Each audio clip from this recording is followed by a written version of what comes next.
Hey everyone, my name is Anatoly Geyfman and I'm Vice President of Medical Devices here at H1. And on the podcast today, I have Omar Khateeb. Omar, could you introduce yourself, please? Absolutely. Anatoly, it's a great pleasure to be here. So my name's Omar Khateeb. Just kind of like quick background on me. I'm a former medical device rep. I carried a bag for a couple years, 10 years ago at a place called Missouri Robotics. It was the first robotic spine surgery company. Went into marketing, really focused on sales at scale, and essentially two things in my career are highlighted, which is understanding technology adoption and more specifically the psychology behind persuasion, right? So after doing that for 10 years, I decided to start my own company this year that focuses on helping MedTech companies grow sales pipeline and drive product adoption without stepping into a hospital, specifically using social media. That's awesome. Thanks, Omar. And you might have seen Omar on social media, on LinkedIn, very active there. And I know that you're talking a lot about how social media is impacting the medical technology profession, the medical technology sales profession. Tell us a little bit about that. Yeah, I mean, look, when a surgeon or hospital CEO or a nurse puts on their work outfit and goes to work, they don't suddenly become a different person. They're the same person that they are at home, which is being conditioned by the biggest, most powerful companies on planet Earth: Amazon, Facebook, Instagram, TikTok. And so the B2B buyer is still a consumer. And so as a consumer, as you know, I'm talking to you from my massive and very cool library. I'm very proud of it. If I told you about a book, like, for example, one of my favorite books on venture capital, my good friend Bruce Cleveland wrote Traversing the Traction Gap. You respect me, we're friends, but before you buy this book, you're going to go look it up on Google. Maybe you go straight to Amazon and look it up. Maybe for you to be persuaded by this book, you need to see like over 100 5-star reviews. Or maybe if you're like me, I want to see some reviews, but then also I'm going to go and read a couple of the reviews. Maybe I want to see some contents of the book. Maybe I want to know, like, are some other people in the venture community reading this book? There's a different set of formula for persuasion for us to change our behavior and adopt something, right? And it's the same thing for the B2B buyer. And so the B2B buyer, when they think about adopting any technology, whether it's a SaaS tool or a device or anything else, they're going to try and get information online and they're going to talk about it with their peers. And so these digital channels are there where we are spending our leisure time. We are making decisions. We're educating ourselves. We're entertaining ourselves. And that's also where we make decisions. This brain that sits in our skull is a millennia old. It has not evolved. The digital world and the physical world, keep in mind, I said physical, not real world. Both of these things are the real world. Right. There is no difference between these two things. Right. Yeah.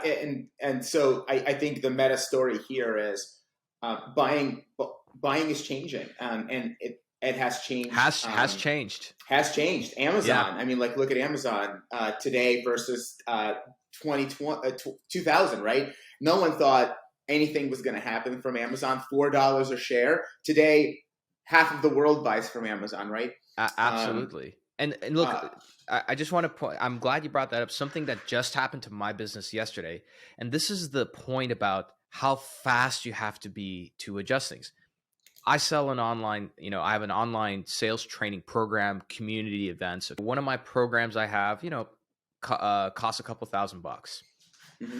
It's not a whole lot of money for a professional making 6 figures. And so at the beginning of the year, it was very easy for me to get people to essentially just, they use a credit card, they buy it, that's it.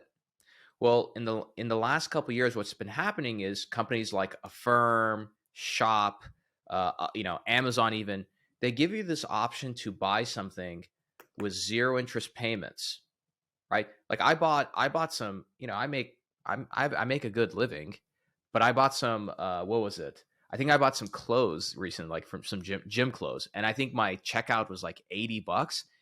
And they gave me an option. They're like, pay now, or would you like to break this up into 4 installments that are at 0 interest, paid over 3, like every 2 weeks. And I said, at 0 interest? Yeah, I'll do that. And people are giving you free money. You take it. Yeah, exactly. And so the average buyer, the consumer, is being conditioned that, hey, for $80, even though you can pay it right now, why not put it in payment plans? So now in my business, whether I like it or not, I have to have that option, even for something as little as like a little $100 product I have. I'm Mm. going to have to, whether I like it or not, you know?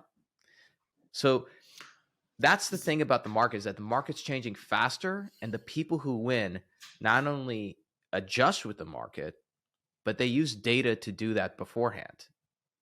So it's really interesting. This is very similar, I think, in some ways to the shift that happened, let's say 20 years ago, started happening 20 years ago with software, where you used to buy on-premise software at a single cost, and now you don't buy that. You mostly buy monthly or annual subscriptions to software, but it also changed the way that companies think about software, right? Not just the buyers, but also the sellers. So, for example, I build a subscription software product, right? And the way that I think about my software is people buy me every month or every year. They don't buy me once, right? And so Exactly. it creates an incentive for me, and a huge financial incentive, but also like other types of incentives to continue driving the value for our customers. Like, how is that changing in MedTech? Tell me a little bit about that. Yeah, yeah. No. So then, I think, and the question is specifically about the buying behaviors, right? Right. So, Buying so let's, behavior and how financing is kind of changing that, even ah, for capital. yeah, yeah, two very good questions. So let's start with the buying behavior. On the buying behavior, we have some macroeconomic factors happen. That these things have been going on for a long time. COVID accelerated. Back in 2008, there's a company called Health Monitor. They surveyed like 435,000 physicians and asked, if you received outbound requests from a sales rep to meet, how often do you meet with them? And they said, an accessible physician said 70% of the time. So to be called an accessible physician, that means 7 out of 10 times you say, yeah, I'll take the call. 2008, that was 80%. 80% of physicians were rep accessible. Every year that went down and down and down until in 2016, it was almost half the number. So in 2016, there was about 44% of physicians who were actually rep accessible. And when they were accessible, that means the rep had like 2 minutes to really talk to them. Okay. Now, I'm not a mathematician, but based on that trend, what do you think that number is 6 years later, plus the added catalyst of COVID? It's probably less than 10%, right? So now it's becoming harder to get a hold of the physician. There's consolidation happening in the market, meaning that there's not, even the little standalone hospital down the street is owned by somebody, right? Right. Which means the buying cycles are longer. There's more decision makers involved. It's more difficult. The surgeon who adopted robotics in 2000, who went to the CEO of the hospital and said, hey, you better buy this for me, or I'm taking 25% of my cases across the street. Well, guess what? That surgeon now works for the hospital that they're trying to make that decision. And the hospital across the street is also owned by the same entity. And so physicians, when it comes to their buying behavior, if they're going to push for a technology, they need to make sure it's the right one, because that might be the only capital purchase that they're given for the next 3 to 5 years. And it makes it harder for startups because, look, doctors aren't stupid. They see technology now with the internet. They see companies come and go. So the last thing you want as a doctor is to go put all your political capital into some technology, push hard. It's a great technology, but let's say this company's run by an idiot. They don't raise money, and now they're out of business. So you just burn that political capital as a physician. So there's a lot of buyer hesitation, right?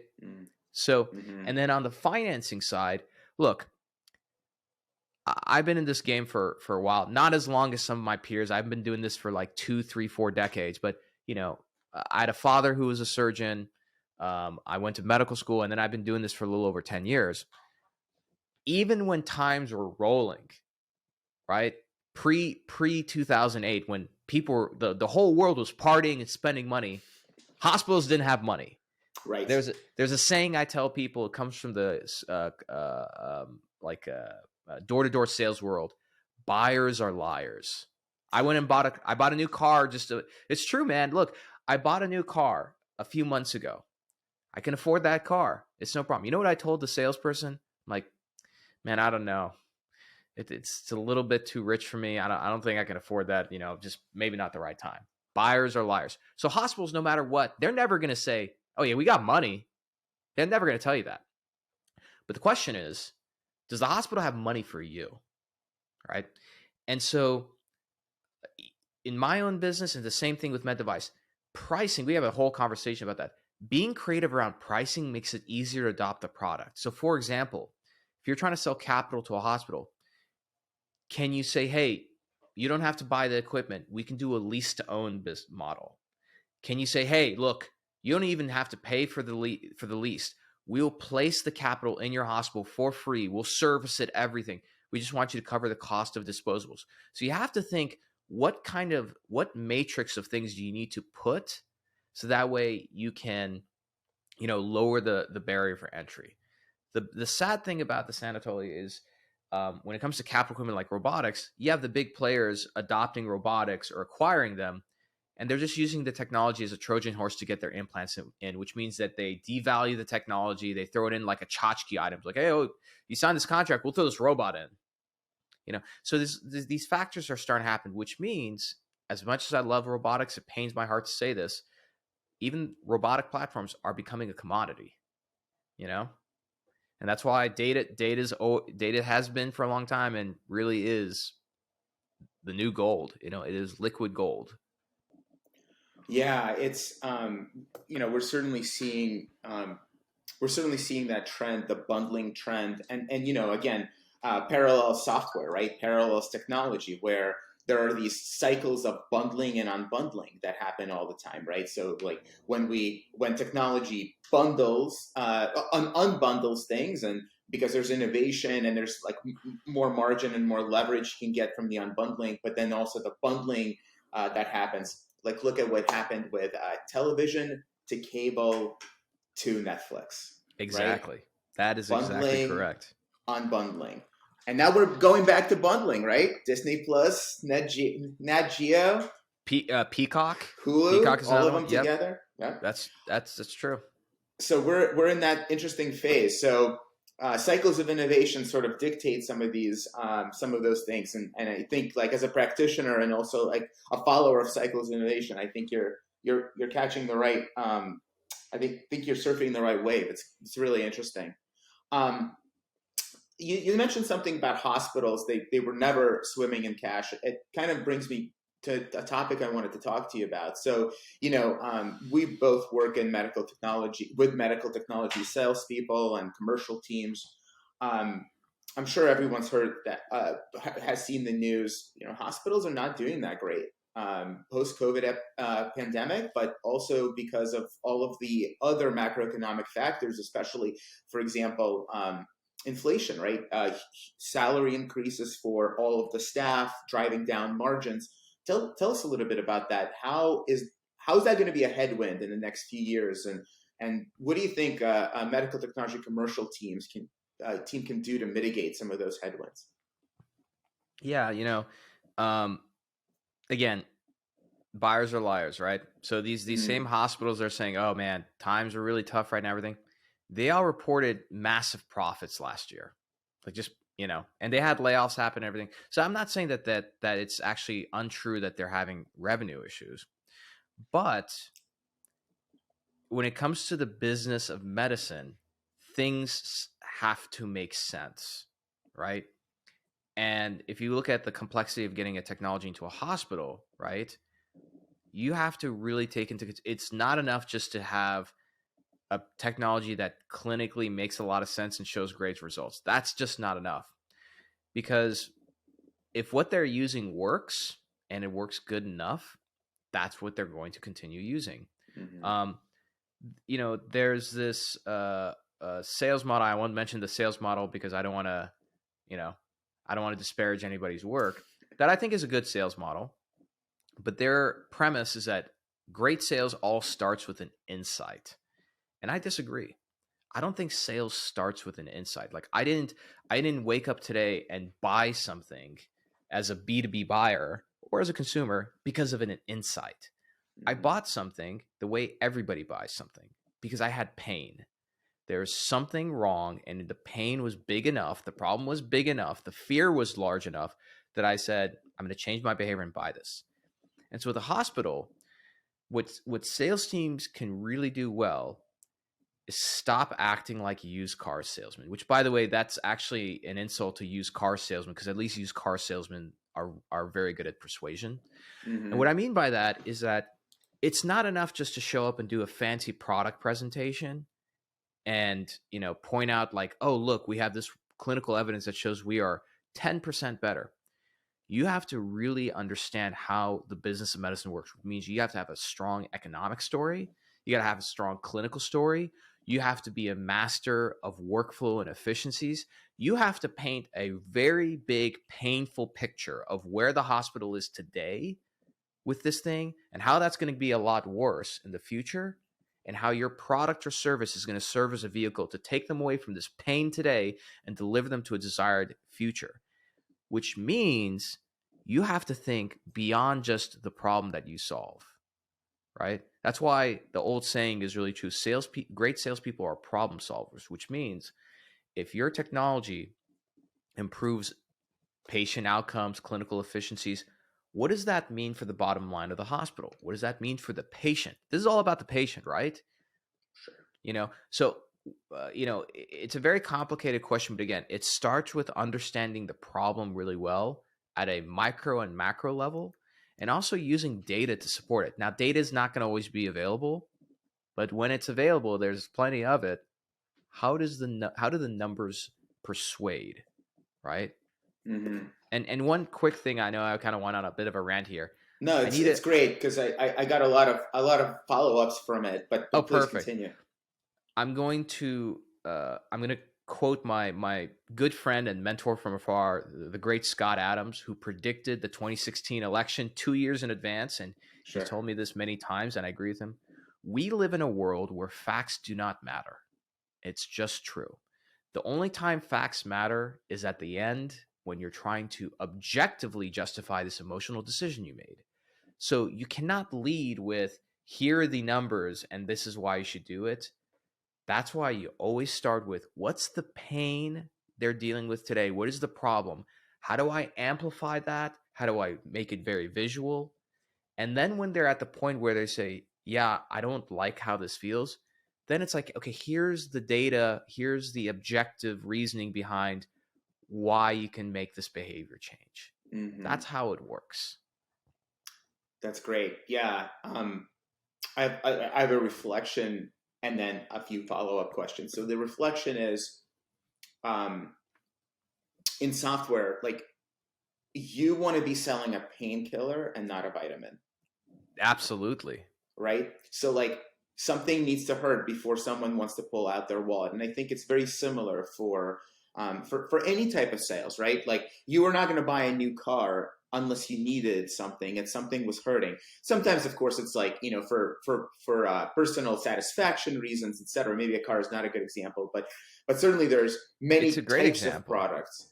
There's always a pain there, man. Look, if some single guy buys a Lambo, it's not just purely out of desire. The underlying pain is that guy is tired of not being seen as successful. Fair point. And the Lambo is a void for that. Everything is in that filter. It's just so subconscious. It's under the water. We just don't believe in it, but it's true.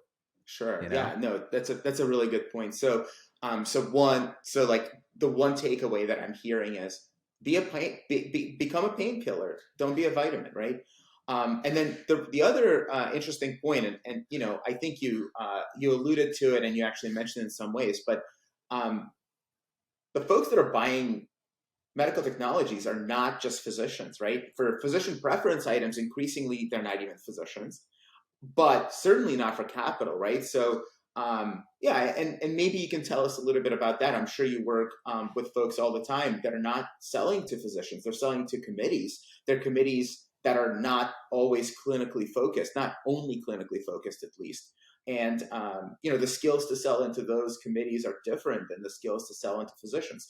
Tell us a little bit about that. Like, what are the? I know maybe you can tell us a little bit about this idea called the skill stack And maybe you can tell us a little bit about like what are the top skills that a medical technology rep needs to have, and in this new world. Yeah, totally. And so you had two questions there. Give me a guidepost. Which one do you want me to go with? And I love the questions you ask, but brevity isn't my thing. And I'm trying. Yeah, and I'm trying to. So let's just start with the complexity of the buyer. Complexity of the buyer. That's a good one. Even look, let's just take everyone can agree that selling to a hospital, even an ASC, is difficult. Let's just say you sell to a private medical practice, right? And you have like medical billing software. The doctor, you think there's really one decision maker. There's more than one, right? Because there's more than one person who's going to persuade them. When I sell my program, I've talked to salespeople who are in an immense amount of pain, right? They need this help. They want to do everything, but they didn't sign up. Why? Because I didn't give them the right level of justification or the right answer for how they're going to explain this to a spouse or some. And even though they might be the decision maker and the spouse is like, yeah, do whatever you got to do. In their mind, that's an important sign off, right? It's a stakeholder. It's a stakeholder, right? It's a stakeholder, yeah. So when it comes to skill stacking, so Scott Adams calls it a talent stack. I like skill stack because it rolls off the tongue. But like, one thing that I think is valuable. There's a saying. The world is full of proverbs that are misunderstood, and the saying is, "Jack of all trades, master of none." Right? Mm-hmm.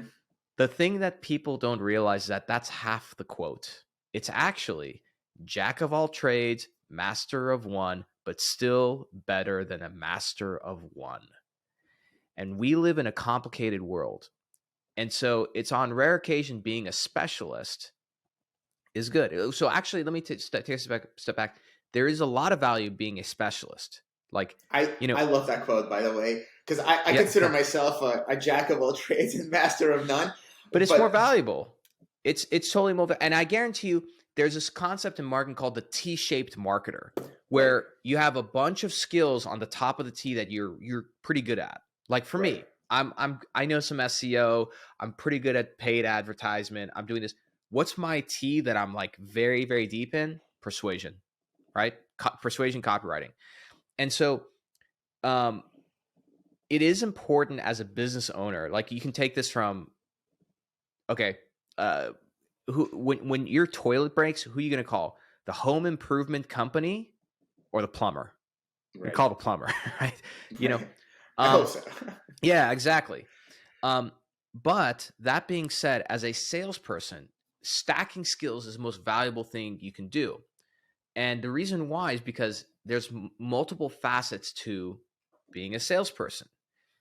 You have to be good at writing copy. Otherwise, nobody's going to open your email. You have to be good at creating some content. Otherwise, why would anybody take a meeting with you? You have to be pretty good at getting attention. Otherwise, how are you going to persuade, right? So by themselves, you may not be the best in the world at it, but when you stack these skills together, that's when you become a force to be reckoned with. Since we're talking about Scott, and this is his words, not mine, he's a great example. He's not the world's best writer. He's not the world's best comedian. He's definitely not the world's best artist. Scott, I love you. I'm just quoting your words, not mine. But when you combine these things together, he's made tens of millions of dollars, and he's one of history's like most successful syndicated cartoonists because of that. Mm-hmm. Salespeople have to think of it the same way. For folks who don't know Scott Adams, he's the creator of Dilbert. Yes, and I highly recommend you buy his books because they'll change. He's hilarious. If you want to buy one book that Anatoly and I are, this concept of stacking skills and systems, how to fail at everything and still win big, kind of the story of my life. That's the name of the book. Buy that book, you'll thank me later.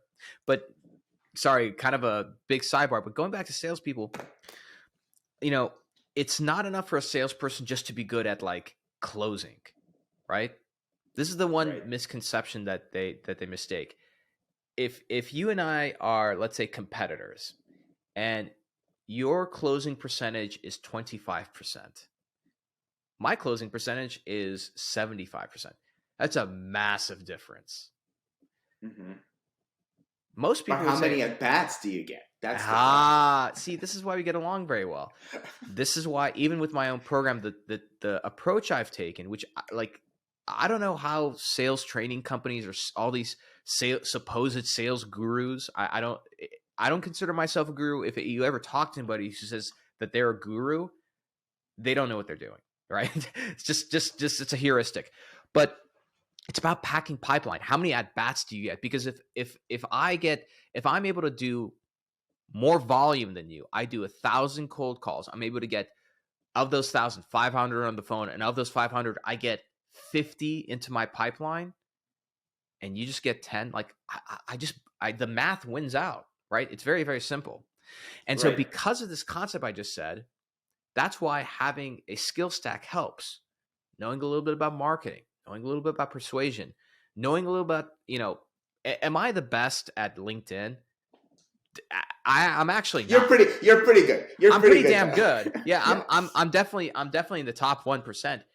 But because of that, when I go to Instagram, I'm not the best at Instagram, but I know Instagram pretty well. I have a good following on there. Same on Twitter. Just started a TikTok, right? And so when you develop a skill stack and a system, the combination of those two things allows you to leverage no matter what market you're in, no matter what economy in. Like, look, we're in the time of inflation and we're in an economic depression, right? My revenue hasn't been higher. Why? It's not by accident, right? And I think it's the same thing in medical sales. Yeah, it's very true. So what I'm hearing then is, look, it's don't focus too much on being amazing at any one thing, but do understand that there are a number of skills. Like there are a number of, there are a number of columns in your pipeline, right? And each of those columns has an add skill that'll push the person to the next stage in your pipeline. Exactly. And just to be clear, a human being or a person listening to this should not confuse a product, like what a really good product is or service, versus what a good like professional is. As a good professional, you should have a skill stack. You should have a system. You should be good at a bunch of different things. As a product, though, it is very important. The niches are in the riches. Focus on one specific thing. My sales program and the events and community I have people. So I have surgeons who have signed up for it. Okay, I've had people in software sign up. It's applicable to everything. I'll get to that at some point in the future. I'm very clear. This is for medical sales reps, right? Right. And even for me, I don't feel like that's specific enough. The more you niche down, the better. Because then when you go very, very deep and owning a problem, when you're able to name the problem, claim the problem, tame the problem, frame the problem, you own the solution, right? And I think that's the other thing salespeople do not. Salespeople are trying to be masters at their product. Nobody cares. Everybody, I can get a monkey to be a master of the product, but are you a master of the problem? Because guess what? If you monitor your behavior and understand how your brain works, you'll become a better salesperson. When you're trying to buy something, it's not under the guise of gaining anything. It's because you have a problem, right? Right. And so you search based on queries around a problem. And then when you want to pay attention to something, it's because it has to do with a problem or pain. And then when you pay with your time, it's because the person you're talking to is a master about that problem. Yeah. Those are the salespeople who win. Expertise sells. Understanding the problem, understanding the solution space, and being consultative. So maybe that's the next thing we go to is, look, I mean, we know that, we've talked about a lot of stuff already where in this conversation where you're talking to a diverse audience. You're not talking just about clinical. You're talking about the entire life cycle of your product or your service. And whether you sell MedTech or capital or you sell, implantable devices, it's not too dissimilar. And so understanding the solution space is really important, and being a consultative salesperson. So like, what does that mean to you? Like I know that word gets thrown out a whole lot. Consultative, all right? the time. Right. But Let's what does that actually mean? Like, tell me, like, what are the traits of a consultative salesperson? yeah. Let's start with what does it take to get to that point? Because everyone wants to jump to the consultative part. Mm, I'm gonna lay out this framework, and this very, very simple framework will explain a lot of things in life. In order for somebody to pay money for something, they need to first pay with their time, which is a lot more valuable than the money actually. And hmm before somebody pays you with their time, they need to pay attention. Okay. And so that concept is important because as a salesperson, if one is my recommendation to salespeople, do never, I don't care how good you are, do not go work for a company where you don't deeply into your bones believe in the product and how it solves a problem. Just don't do it. Do not do it. Okay. Now, let's say you're at a company and you sell a widget and your widget is good, but it's really not that much different than somebody else's widget. So, like, what do you do in that point? A lot of people sell commodities.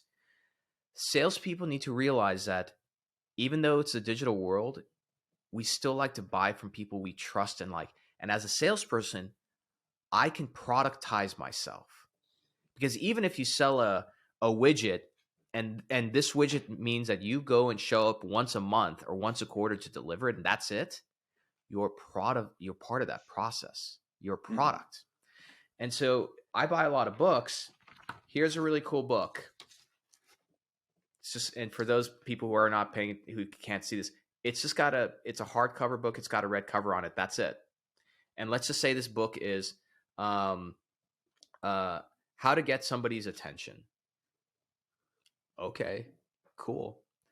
Now, let me just add this cover to the book, which is a beautiful white glossy cover. It's got a bunch of white butterflies, and there's one red butterfly in the middle. And then the title is Impossible to Ignore. In 1 second, the contents of this book did not change. The wrapper did. Mm. And so the wrapper of a salesperson, and this is why on LinkedIn I say put those into your headline and find a way to do this, become a person of interest.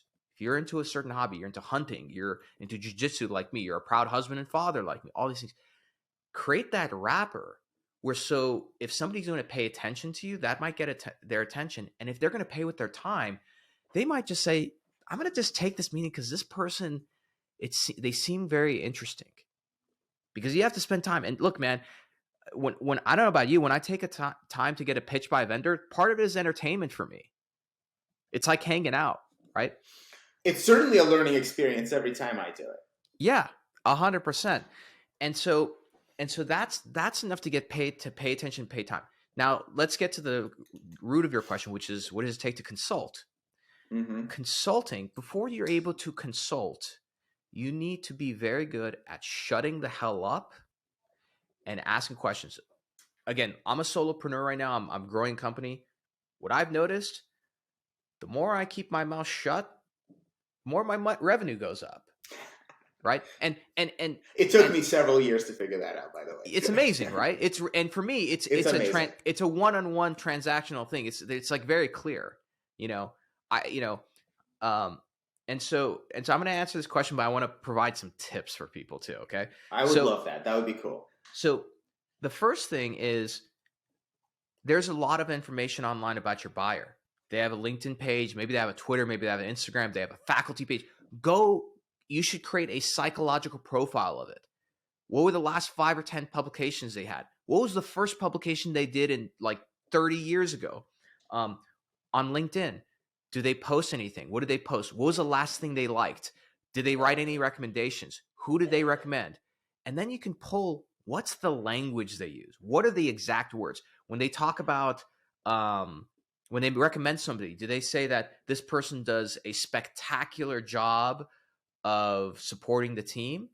Or do they say they do a fantastic job of driving results? Because then when you're talking about a consult, instead of using the word fantastic, maybe you use the word spectacular. If they use analogies such as physical analogies, getting the ball over the line, I got to get the bull by the horns, etc. Or they use visuals. I can't see the light. I got to see the end of this. Now you know the language to use, which this is all like hypnosis based, to do that. I'm kind of going on a tangent here. So No, but this I'm gonna bring it this is back. great. So This is a big part of what you like studied with persuasion, right? Is yeah, how to and reflect people back to them so they hear themselves in you, endearing yourself to them, right? In some ways. exactly. And when you sit down to do a consult, let's just say, perfect example. You're trying to get it talk to a surgeon. They finally give you time. You sit down. Here's what you don't do. You don't start by saying, "Hey, tell me about your practice." You know why? Because every other rep asks that exact same question. That's why doctors don't want to meet with reps. It's like, great, I'm gonna carve out 30 minutes of time I don't have to have this guy or gal ask me the same question everybody else asked me. This is how you start. Okay, can you give me a scenario? Give me a surgeon specialty. We're gonna role play real quick. That's the best Totally. way to do it. Love it. Love it. Okay. You're selling spine implants. It's like a big market. Phoenix has lots of competition. You're representing top like 5 spine implant company. Got it. Okay. So I meet with the doctor. It's like, Dr. Geyfman, hey, thanks for carving out time. I'm really happy. You're very busy. I'm also very busy. I'm so happy we're able to like find some time to meet. I read a lot about your practice. I noticed like back when you did your residency at Mayo Clinic, you were really big on robotic surgery. I read your publication back then, and I caught up a lot on your practice. So I know a lot about what you do. Can you start by just telling me what are the things that you wish were different? Like what's a frustrating day look like for you? And I know it may not have anything to do with what my product is, but I just want to understand. Right. So I'm basically divulging my fears and wants to you, right? Exactly. And now I'm talking about what I need. Yeah, and let's say it's an implant. So I sell implants, but you go and say, yeah, one of the things that's really frustrating to me is scheduling surgeries. It's just a really bad process and everything. I'm like, really? I'm like, tell me more about that. What about that's frustrating? It's like, oh, it's this and that and the other. And now if you're patient, right, you're starting to learn what are their problems, right? And I always try and frame this when I talk to a doctor or when I talk to a salesperson trying to get into my program. I still sell to doctors, by the way. I always start with things. I was like, hey, I'm going to ask you some really interesting questions. It may not seem related to what I do at all, but the more you tell me, it just helps me understand where you're struggling and how I can help. And it could be something completely unrelated to my product, but at least I can point you somewhere, right? And again, it depends on your frame. So I'll relate this to my program. When someone signs up to get a free consult, and I'll leave a link for your listeners, I do free LinkedIn consults all the time. And so part of that is to get a consult on sales and LinkedIn. The other side is to learn about my program. I always tell people, look, what made you book time? So that's another good question. You sit down with a doctor, be like, hey, really happy we can both find time in our busy schedules. I know that I've been hounding you for a while and everything, but aside from the fact that probably you just wanted to meet with me because I've been following up, why did you take this meeting? Right? So the more questions you ask, and it has to be very good questions, the more you're able to reveal what are the true pain points, like what's important to the surgeon, right? So maybe they talk about the problems, the pains, and everything. And then you can ask things like, I noticed in your practice, you've been here for 10 years. Who do you want to become in like 30 years from now? Like what would your career look like about something you really want? And I know a lot of salespeople are going to say like, dude, I'm never going to ask a doctor that. You should, because nobody asks them that. People want to ask these questions where they can sit back and say, yeah, I've never thought about that. And a lot of times when they start articulating this, they self-induce into a hypnosis because they've always thought these things. They've never articulated them. It's quite a scene when it starts happening. And at that point, you're getting all these variables that you can pick and say, okay, this, that, the other. And then they say, okay, so tell me about your product. Now they've just explained everything that's important to them. Let's just say it's a scheduling thing. Yeah, doctor, it's like, here's my product. Here's the problem it solves. By the way, just on the scheduling thing, this is how we schedule our cases. I go out of my way to make sure that all these pieces are in line before you even have to go to the case. I make sure that anesthesia, blah, blah, blah, so now you're focusing on the thing that's important to them, even though it might not have anything to do with your product, right? That's the Super biggest simple thing. thing in sales is callbacks, right? Yeah. If someone's told you something, they felt it was important enough for them to say it. So if you call back, it does a few things. But the first thing it does is it recognizes that you're listening, and the second thing it does is it helps them kind of like map their world to your product. Exactly. And look, if you want to be, what is a real consultant? A real consultant isn't just a master selling their stuff. They consult. So that's why as a medical rep, when I was a med rep, a lot of physicians, a lot of surgeons really enjoyed sitting down and talking to me, because whether it's through LinkedIn or through email. So believe it or not, back in 2013, the way I would try and get the attention of a doctor is I would put Google alerts on, go through the internet, and I'd find like an interesting article, and I'd say, hey, Dr. So-and-so, I know you've been trying to get better about marketing your practice. Here's a really interesting PDF I think like your team would enjoy. Not my stuff. And so when you sit down with a doctor, you want it to be a person where they can say, here are my problems. And you say, by the way, before I tell you about my product, when it comes to this side, there's a couple of really interesting companies that just came on the market. I don't know them personally, but I'm happy to get information for you. So that way they don't bug you, but I'll get that information and I'll email it to you, right? Like, let's say scheduling. Hey, you know what? A lot of these new SaaS companies have these very interesting HIPAA compliant scheduling solutions. Mm-hmm. Why don't I do this? Let me go and submit information. They're going to bombard me with callbacks and follow-ups.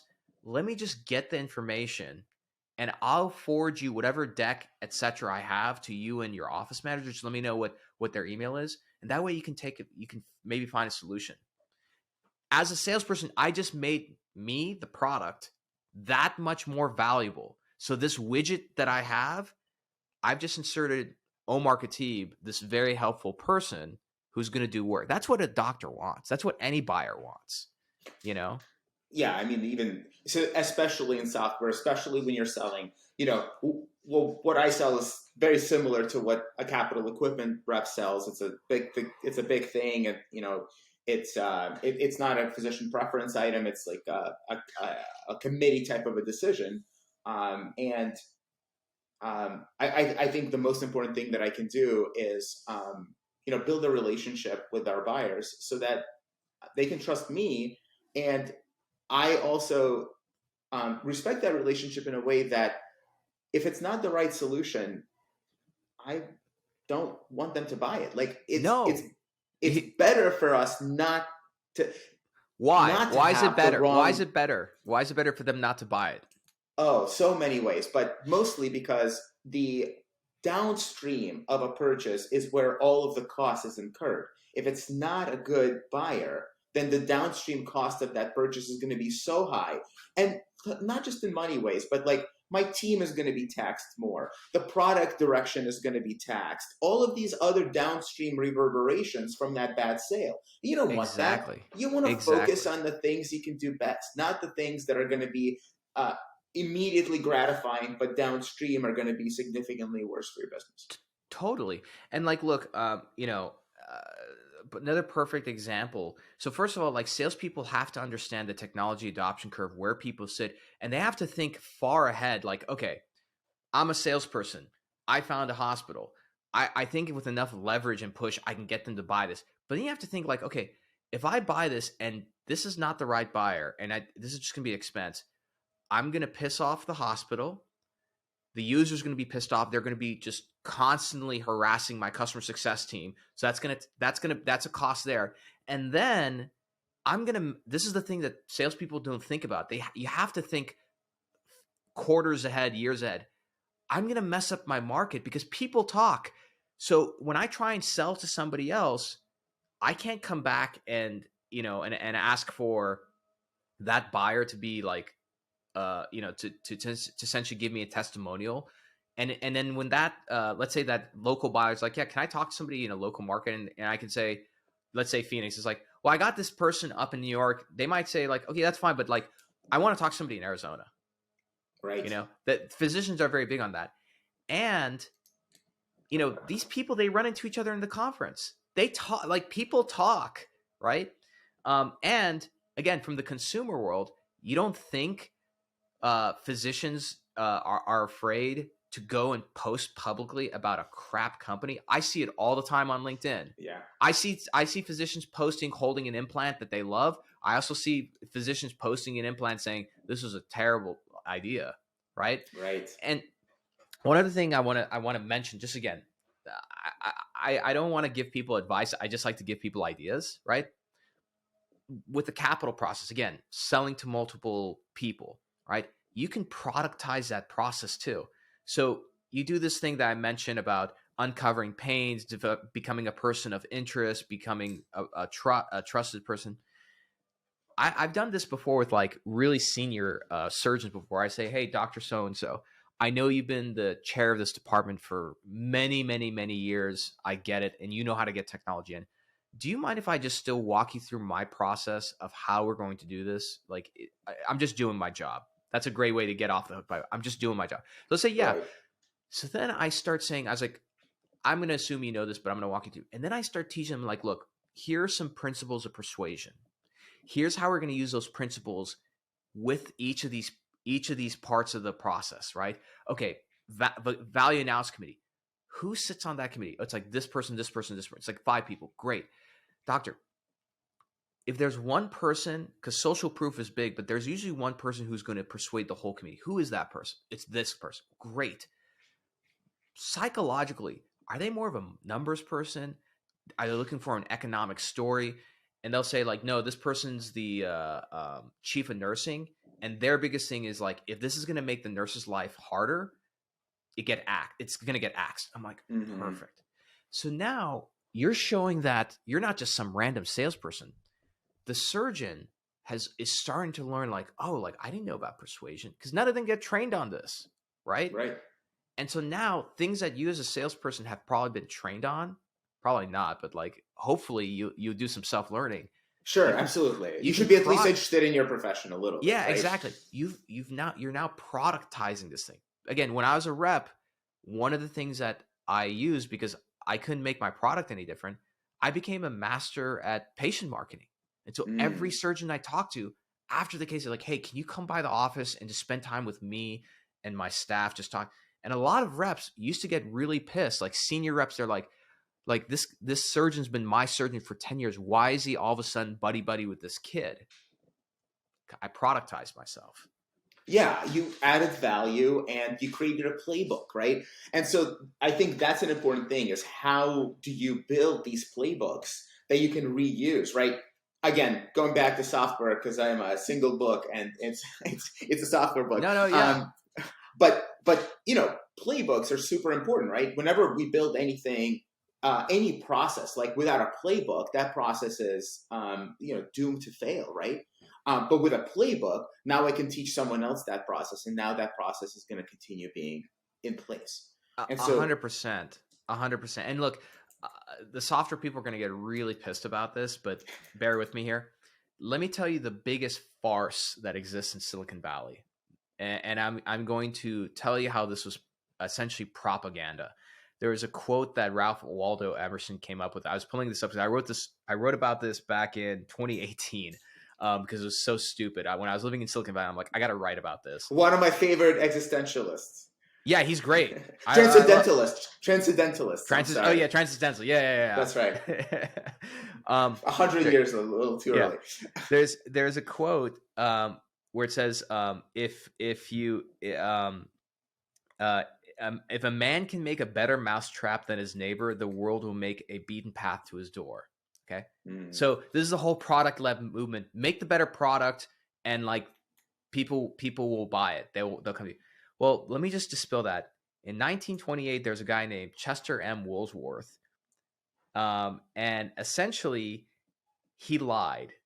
He essentially created this concept to sell, what was it? Nails or carpentry. Right. And so this whole thing was made up on a lie. Emerson never said that, right? And the other thing is that we live in a world where there's really 2 functions of business, innovation and marketing. And so there's plenty of products out there that are technically the best product. they're not the ones that get adopted. And so from the software side, there's too many people, especially salespeople, who rely just on the features and glitz and glam of the software to, sell itself. When in reality, that helps, but translating those features into not just the benefits, but the further point, which is like, what is the main advantage, right? Like, look, HubSpot, a great feature of HubSpot, you get to you do everything within HubSpot, right? Your campaigns, etc. That's the feature. Yep. What's the benefit of that? Okay. The benefit is that you don't have a Franken system where you're using all these things. That's where people stop. Here's the advantage. When you do everything in HubSpot and you're able to do your campaigns in there, all the data is in there and everything, the advantage is every day you're going to gain time against your competitors, and you'll be able to make faster decisions when the market changes, and when those changes happen, your revenue will climb. That's how you sell software, right? But a lot of times they just want to throw it up and like, look at how beautiful our UX and UI is. If Isn't it great? They won't come. You have to tell them about it all day long, every day, and in lots of different ways. Exactly. And again, the more you understand the psychology of the technology adoption curve, the more the world makes sense. Look, there are some people, when it comes to software adoption, no matter what you show them, how many testimonials and which by everybody has testimonials and case studies, they might be sitting in the mainstream market where their thing is, I'm going to adopt this when I know that these Fortune 500 companies, at least one of them adopts it, and I see like a couple integrations, because I don't want to adopt something that's going to go away right away. You know what I mean? Like, for software, I'm one of those people, right? My biggest thing is that when I adopt software, I'm like, this is a great thing. What does it integrate with? And how I actually check how much money have these people raised. I don't want to adopt something and build my processes around it only for it to go away. For other things, right? I'm like an innovator. Like, there's some LinkedIn automation tools.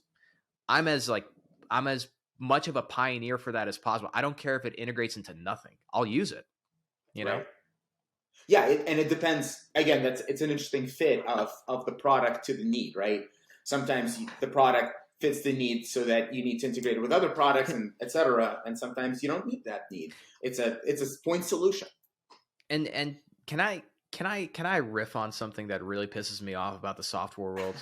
Since I'm assuming it's not just medical, but like software people are listening to this.